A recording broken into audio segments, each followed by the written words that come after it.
তো আমি সম্মানিত সুধী এই প্রিয় ভাইটারের সাথে আসলে এটা আপনি একটা কাপড় বানাইতে কদিন লাগে? একটা কাপড় আপনি বানাইতে লাগে 2 ঘন্টা, 1 ঘন্টা 50 মিনিট। আচ্ছা, এটা কয় হাত হবে? এই কাপড়টা কয় হাত হবে? 14 হাত। 14 হাত।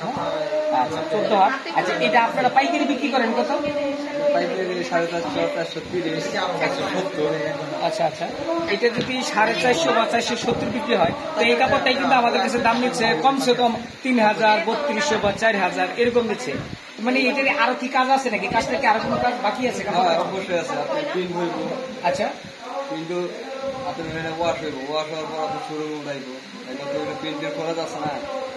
এই জন্যই সম্মানিত সুধী আসলে আপনারা শুনছেন যে বাংলাদেশের মধ্যে বিখ্যাত টাঙ্গাইলের তাঁতের শাড়ি প্লাস টাঙ্গাইলের মিষ্টি, কিন্তু আসলে যারা বাস্তবে দেখেন নাই আজকে আপনাদেরকে সরাসরি দেখাইলাম যে কাপড়টা কিভাবে তৈরি হয়। আপনি এই যে দেখেন এখানে কাঠ বেশিরভাগ হচ্ছে এটার মধ্যে কাঠের দিয়ে তৈরি, কাঠের মেশিন, মাঝখানে লোহা কিছু কিছু আছে। আগে এরকম ছিল না, এখন একটু আধুনিক যুগ হয়েছে। তো অবশ্যই আমাদের টাঙ্গাইলের ঐতিহ্য, টাঙ্গাইলের সেই তাঁতের শাড়ি, এই যে বাম পাশে দেখাচ্ছেন এইদিকে আরেকটা কালার শাড়ি হচ্ছে, ওটা হচ্ছে একটু লাল কালারের আর এটা হচ্ছে একটা আকাশি কালারের। তো আপনাদেরকে ধন্যবাদ জানাই যে আমাদের টাঙ্গাইলের শাড়িটা আপনাদের কাছে কেমন লাগে বা পরতে কেমন আরামদায়ক। বিশ্বের মধ্যে সর্বোচ্চ সেরা হচ্ছে টাঙ্গাইলের তাঁতের শাড়ি।